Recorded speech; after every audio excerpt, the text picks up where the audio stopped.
Hello, everybody. Welcome to another episode of Reddit Reactions, where real humans read and respond, react to Reddit comments. Today I picked the question, how did you learn to love yourself and be happy? Along the tune of how to become happy and how to love yourself. And if you look at the bottom here, there's only 4 posts that it's gonna show us. So I gotta chat and share some opinions myself so that this isn't a 3-second video. Let's see what the first one is. This is a post by Queen Moogle, or a reply to the post by Queen Moogle. I stopped trying to chase happiness and started looking for ways to be content. That euphoric, sunshiny happiness you hear about does exist, but it's in moments, just like extreme sadness. The equilibrium most people will find is more of a, everything is just plain nice. Setting the bar lower made it easier to find.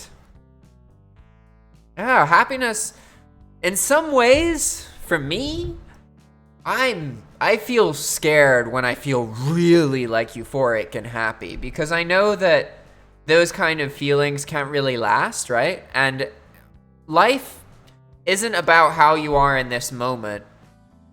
The moments are made of these ups and downs and gives and takes and forces that are always competing with each other, right? So you can kind of think about happiness and sadness that way, right? Like you can imagine in a given moment, you are a certain amount of happy or sad. The problem, though, is that it's not that simple. That's happening, yeah, in this given moment, you're a certain amount of happy or sad, but that is comprised of all of the moments you've experienced up until this point, obviously with some different weights so that your most recent experiences are really strong, and the experiences you feel around other humans who you relate to and respect are very powerful as well. And the counterforce to that of being around humans who you respect and relate to, the power of that is that loneliness sucks, right? So you either have people who you relate to and you feel that you have connections with people and you don't feel cynical about the world, or you feel very lonely and rather cynical. That's kind of the give or take, right? And you can go out of one way and into another, and over time go in between them. And it's really important you understand that in life and with happiness as well, basically everything is relevant to where you were before. And this is a wonderful thing, because if someone chops off your arm, it only sucks as long as you vividly remember what it was like to have an arm. Eventually, you get to a point where you don't really remember that anymore. It was so long ago, and you have a new life. And humans, we're remarkable. We really are. Like, inwards to ourselves, we always tend to have a lot of insecurities, but humans can just do so many remarkable, amazing things, and all you have to do is look at other people to see that. So, how do you unlock that in yourself, right? Maybe this next comment will answer that question. This is by Plumage07.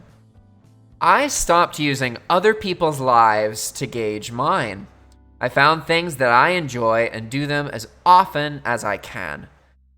An old coworker told me you don't have to be better than anyone, just better than you were yesterday. That really stuck with me.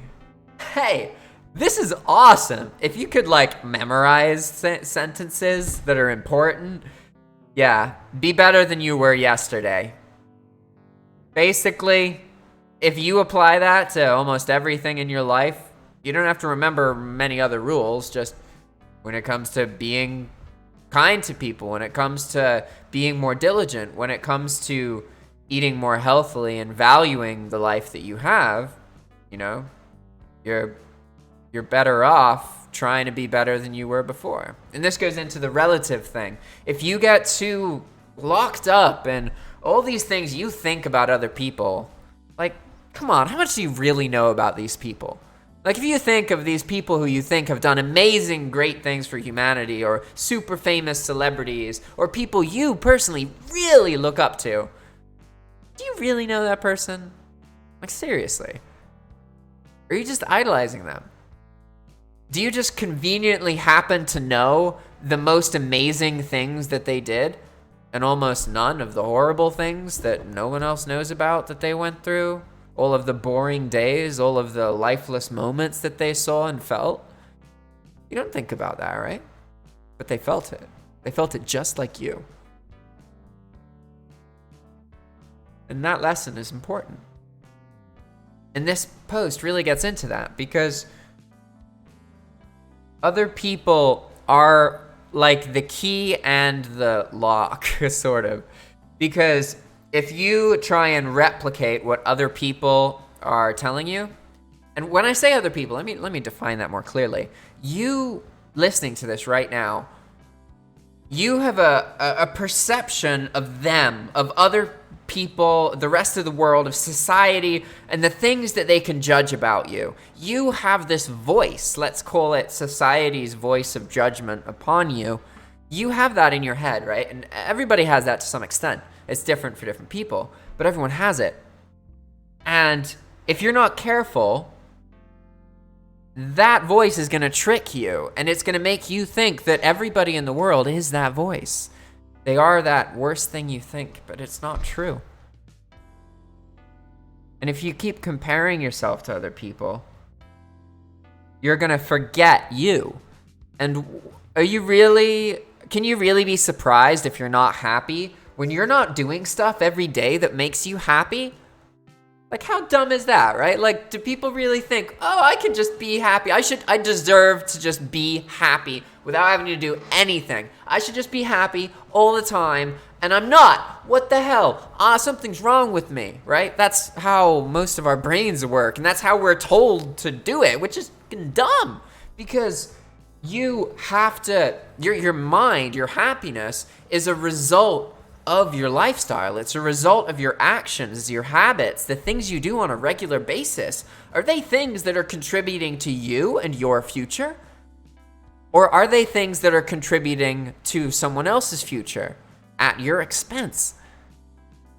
Because the latter's way more common, trust me. And if you just walk into life doing what people tell you, you will eventually die living a life spent doing stuff for other people and not yourself. And you're never going to be able to reason yourself into happiness if you aren't diligently working on developing the things you know that make you happy and finding out new things that make you happy. That's a challenge. It's a serious, continuous, ongoing part of life. Don't forget about it. Let's see what the third comment is. This is by Sir Chicken Wing. I'm not quite there yet, but I feel like forgiving myself for all the things I've previously given myself shit for has led me on the right track. Oh man, these are all good points. You know, at first I was like, oh, there's only 4 responses. That's not that much, but these hit home. These are solid. Because people are so harsh on themselves. And you know what's really funny? You know how, you know someone who's judgmental, right? Like, you probably know somebody who judges everyone, and you feel like that, right? You know, the ironic thing is that person, there's one person they judge more than anybody else, even though they're constantly judging everyone around them, constantly lashing out. And you know who it is? It's themselves. It always is. Almost always. People who judge others are doing it because they judge themselves. And they don't let themselves do things that make them happy. And they sacrifice themselves for this idea of other people in their head. And they never get any gratitude. And they wonder why. And they become cynical. So don't be like that. It's that simple. Just be positive. Really. Wake up each day and try and find a reason to get out of bed that excites you, that you feel like you want to share with other people. Like if you've got family or friends, you get so excited about it, you want to talk to them about it, right? That's what you need. If you don't have that in your life, of course you're not going to be happy. And I'm sorry that you're a human and you get to be born in a time where you're told a bunch of bullshit about mental health that's not real, And ultimately, you're told to live a life that isn't actually going to make you feel meaningful and fulfilled. And you kind of gotta to kind of realize that and be like, oh shit, I gotta figure this out kind of myself. Oh fuck. You gotta pay attention. Because this is your only life. Can you really afford to waste your time doing things that don't improve yourself or something that enables you to help the people you love? Can you honestly say that whatever you're doing every day is the thing that you should be doing that brings meaning to your life? Because if you can't, that doesn't mean there's something wrong with you. For God's sake, there's nothing wrong with you. It's okay. You've just been tricked and fooled into thinking that humans just get to be born and then they're in a state of happiness, and if they're not, something's wrong. But that's not how it works. And I'm sorry that people haven't explained that. I'm just assuming people haven't explained this to you. I'm projecting that on you because no one explained it to me. Nobody was like, hey, yeah, so the whole society thing, there's going to be all these judgments and crap, and they're going to paint this lifestyle, and it's all just bullshit, and it's not actually how the real world works, and everyone gets caught up in all these lies, and they care about things that actually don't matter, and then they fuck themselves over. They end up working all their lives, and they don't spend any time with the people they love and care about, or on themselves and their passions. And you're supposed to, again, notice that, you have an option of just saying no to that. Did you know that? Like, did anyone ever tell you that? Was anyone ever like, hey, you know all this stuff that you think is just the way it has to be? Yeah, you know all that years of like misery and suffering and all this time spent doing things that you don't want to do. Like, you have an option. You realize that? Did anyone ever tell you that? And it's an unfair option, and it's not fun to hear this. But if you're hearing this, you have access to the internet. You have access to a computer or a phone. Or you can see one. And there is every answer to every question, to every problem you will ever encounter at your fingertips. That's your reality. I'm telling you this because you have a choice. Are you going to accept that you can find out and identify the things that bring you fulfillment and figure out how to bring them into your daily life? Or are you going to reject that notion and say that that's not possible and it's too late for you because you have a family, or you got this job, or you're almost retired, or whatever? Let me tell you something. It's never too late to start doing what makes your life meaningful. Anything in your head that stops you, any thought, any words that stop you from living a more meaningful life for you, any thought pattern, it's an excuse. It's bullshit.